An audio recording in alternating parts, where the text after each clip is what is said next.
Hot Springs Village Inside Out is a closer look at the greatness of Hot Springs Village, Arkansas and the surrounding areas. People, places, experiences. Hot Springs Village is one of the most beautiful places on earth. Join me, Randy Cantrell, and my co-host Dennis Simpson as we engage in weekly conversations to explore Hot Springs Village Inside Out. Today's show is brought to you by Central Arkansas's favorite radio station, KVRE. Find them on the dial at 92.9 FM. Stream them live at kvre.com.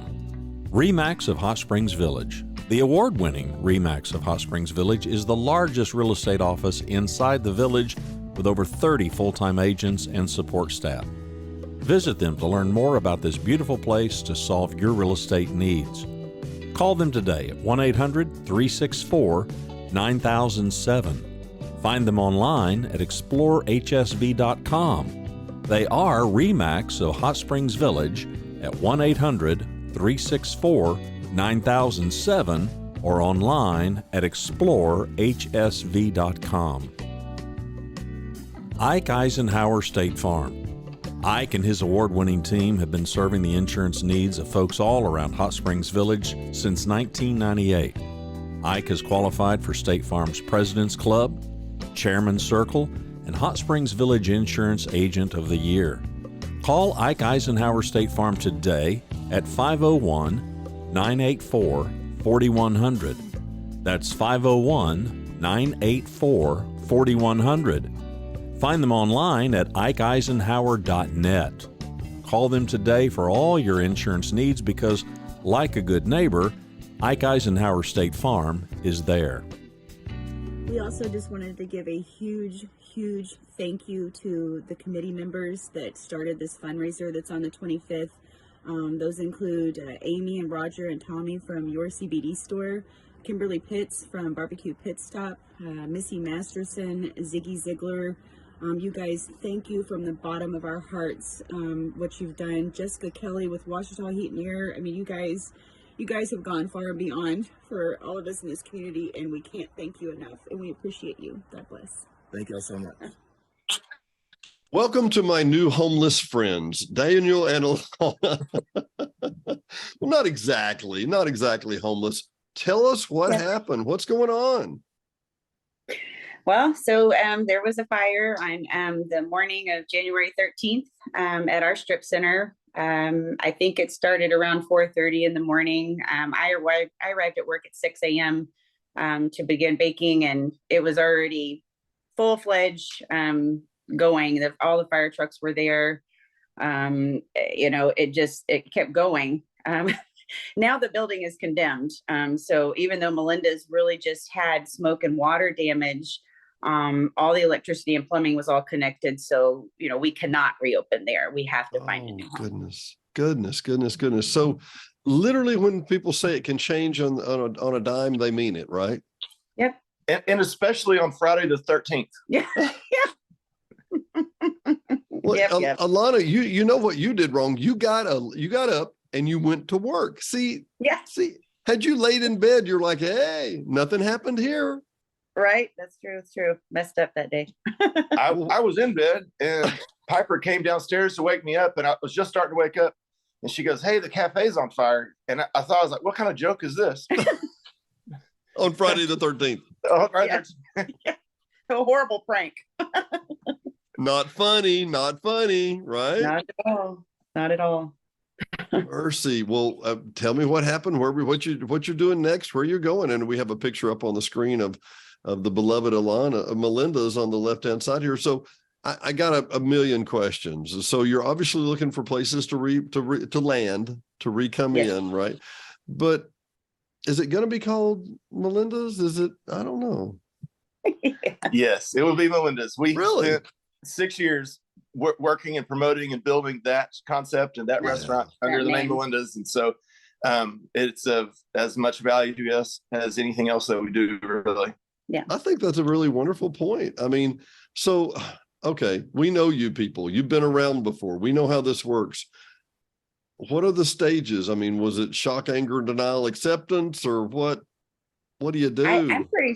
I'm pretty sure we went through all the stages of grief and probably still going. The first couple of weeks was a wash, really. I felt like I was walking in Twilight Zone, zombie land. I wasn't there mentally for a little while because, everything that we put into that business, everything, all of our inheritance money, any savings we had, we put in that business. The remodeling, that all came out of our pockets, the new patio was all of our pockets. So to watch everything you have that you've been working so hard for to build, just literally go up in flames was something that we weren't not only prepared for, but I mean, it's devastating. It was horrible feeling. Yeah. And to add on to that, then you get to go deal with insurance companies that I was about to look ask at was there insurance involved at least? So we had general liability that covers if somebody falls and breaks a leg, can't come after us. But we had some contents, but really hardly any. We learned a huge lesson, a valuable lesson of whenever you're trying to get a business going, and we went for years without paying ourselves. You every cost you analyze every cost, and one of them is insurance. Yeah. And you take a risk saying, well, I don't have enough money to pay for content coverage, so I'm going to get the liability so nobody sues me, and then we'll get that later when we get the business established. And you make decisions like that, not knowing how much it's going to come back and haunt you. Well, but in your mind, you're okay. Well, let's plan for the worst case scenario. Somebody gets hurt, somebody sues us, we're covered. Exactly. Right. Yeah. The near worst case scenario, you don't always think about, Sure. Nope. And in the way my brain works, this building's 40 something years old. It's made it 40 years without a fire. Surely we can get 10 more out of it. Well, I told Diane the other day, I've gone 60 years without a heart attack. So, hey, why should I not have all the fried food I want? It's faulty logic, but it is easy to fall for. Specious logic is my favorite. It is absolutely my favorite logic. It is. Well, tell us what the plan is here. I have pulled up on the screen. It takes a village for the Northside Strip Mall fundraiser. That's on the 25th. But tell us what you have planned, or do you have any plans yet? Or you're still just trying to find the ground? So right now we are focused. We had a banner year coming this year of catering for us, and so we have been. I mean, several churches have offered us their kitchen space to cook out of for our caterings. The catering, we have several at Coronado Center coming up this year, so of course we use their kitchen there. So the caterings is what's keeping us alive right now, and it'll continue. I mean, it's going to be a blessing in disguise. I think April is the month. I think April we were going to have so many caterings, we weren't sure how we were going to keep the restaurant open and do the caterings. Now you know. So now you know. Now we know how we're going to do it. So and it's amazing not having. I enjoy paying payroll taxes because it means I'm employing people, but it's a lot. And so now we're able to save some of that and do all the work ourselves, and it gives us just enough to keep carrying on until we can get a new location going. Yeah. We're looking at several spots. Our goal and our plan is that on the night of the 25th for the It Takes a Village fundraiser, I'm hoping by then to have a new spot secured, and we'll be able to announce it there. I think it'll make a really nice note for the evening. So that's what we're working towards. And we've got several locations that we're talking through, and we're kind of trying to do the no stone unturned approach and just look at everything from the village to even in town. We've looked at properties. Really? That being said, we're not leaving any stone unturned. Because of all the catering that we've been blessed with, we're able to take our time and not make a hasty decision on a new location. We had already outgrown that spot. We were busting at the seams, didn't have enough space where we are now. So we want a bigger location. And that is something that is high on our priority list. I will say that there's places in town, there's places inside the village, there's places on the east gate, the west gate, that we're looking at. In Hot Springs, there is a lot more traffic than what we have here in this community. It's a bigger population, obviously. But the way that this community has gone far and beyond, I'm getting goosebumps just thinking about it. The things that they've done for us recently. I'm sorry. No, we saw the video recently for us. I can't leave them. So it's one of those things, okay, my dog's Doggy makes an appearance for his first time online. He's trying to make me feel better. Get down, baby. So what I was going to say was, because of what they've done, I can't leave them. I don't want to. I understand. We saw the video online of the of the small church that needed a space, and you gave your space when you didn't have a lot to give. Yes, sir. Yeah. And so anyway, the love is reciprocated, if that makes sense, right? Yes, sir. Yes, sir. Wow. Always. It was amazing to be able to give them the keys to our dining room there and let them make coffee and get their church started in our space. And, they outgrew that space within 3 Sundays. Yeah. Wow. Really? I can't give Linda's any credit, but I love the fact that our space was a catalyst for something like that to happen. Yeah. It all has to start somewhere. And I tell you what, and I realize, and this, and people of faith, we look at this and go, Lord, why? And then you look around and go, okay, so this was the transition you had in mind. We just never got the memo, right? That's exactly right. I told God I was tired. I needed some time off, and he took me literally. So here you go. Our sleep clocks are so messed up right now. We're used to getting up 5:30 every morning, and then so now all of a sudden, like, we're waking up at 9, 10. What is wrong with us? We haven't done this in 20 years. Have you seen the trained medical physician for this? I mean, come on. Yeah. It sounds like you're using caterer's hours.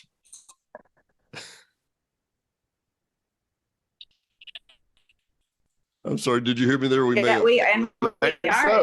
That's all we got. This might be the new banker's hours. We don't know. Well, let's cover the event real quick. This is going to be a great deal. It's at the Coronado Center, February the 25th. Upcoming. We'll have this definitely out by that time. Cocktail hour 5 to 6. Feeling groovy. Our good friends are going to be doing some hippie rock there, right? Yes, sir. Yes. Then 6 to 7, we're having the famous meatloaf, right? Yes, Melinda's meatloaf. That's always been, we've been making it for years here, and it's always been our top seller, like on our Friday night dinners. When we had it at Isabella, when we were there, that's where the trend kind of started, and we would do meatloaf every Friday, and we'd sell out every Friday. So we thought that would be a good menu item to put on there for the community. What kind of silent auction? This sounds interesting. And Ziggy's going to do the entertainment 7 to 8, who's wonderful. We love him too. Yes. Oh, yes, yeah. He's great. And what kind of silent auction? I'm sorry. So many. There's a kayak. Yeah, there's a lot of items. I know a kayak has been donated. There's Mason Lodge in town has donated a stay. I think Wingers donated something. There's a really cool smoker. Looks like with maybe a Weber kettle. I couldn't tell by the picture, but a cool grill or smoker that was donated. And it's unbelievable how much stuff. Ziggy hosted a little fundraiser for us yesterday. And so anything that didn't get auctioned off there will make its way to Coronado Center as well. Yeah. Clampett's donated someday. There's just lots of people in the community have come together and made a great silent auction list for everybody. It's going to be phenomenal. I'm so grateful. I'm overwhelmed with what's happening here recently with this, but they're trying to keep us out of the kitchen. And they said, we know how to make your meatloaf. We're going to do it. You stay out there and talk to people and have fun. And we're like, wait a minute, that's not the side we're used to being on. We like to be on the other side, cooking and serving. But they're insisting not. They said we have to get dressed up and come and talk to people. Yes. And but also important to note is it's going to be our employees in the kitchen cooking. Yeah. For everybody. Really? So, yes. So they've been without jobs now. And so this is an opportunity for them to be able to get back to work a little bit and and carry on kind of what we've taught them and that they've taught us. We've learned together in our kitchens over the years. Yeah. And this Wow, this is wonderful. going to be for the whole complex. This isn't, just for Melinda's. Yeah. Yesterday, I think was supposed to be, but we ended up splitting money with, the other tenants that showed up yesterday. But this is for everybody. Everybody was displaced. Again, this community is by far leaps and bounds one of the greatest communities I've ever had the fortunate to live in. It's been phenomenal. Yeah. Let me ask you now, two things. Number one, what is cocktail attire?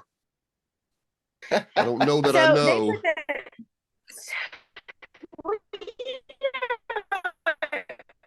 Some people really like to get dressed up and go out here. A lot of the community things, show your thing, have fun, and dance. Yeah, it's whatever you want to wear. It really is. They just put that on there so people, that want to can have fun getting dressed up. Well, we'll wrap up here, but I want to ask, who are the other tenants? I don't even, I know there's other people there. I just never even went by there. Right. So Doug Bronsink had the shelter insurance office right next door to Melinda's. Right. Christian Bearden had TLC, the spa at the other end. Jamie Selden, insurance, she was inside. There's a couple of other people at Holly Reed Robertson. Yeah, FedEx had an office in there. They lost all of their records. I have no idea how they're figuring out how to take packages anywhere right now because they lost all their stuff. And there's a handful of other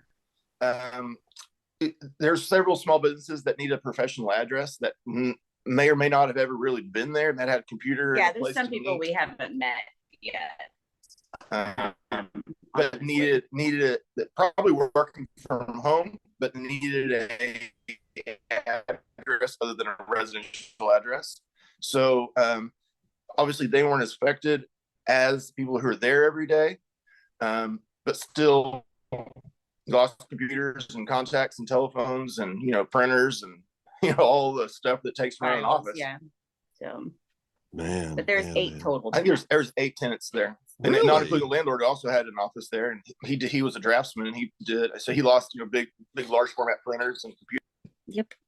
So that was a really neat concept. He loves small business, and so he had built that and added on to that strip center over the years as kind of an incubator for small businesses and startups. And he was a builder in the village for years, and then ended up with that property and rented it for years. He lives in town now, but he lived in the village for years. His mother lived in the village for years, so lots of close ties.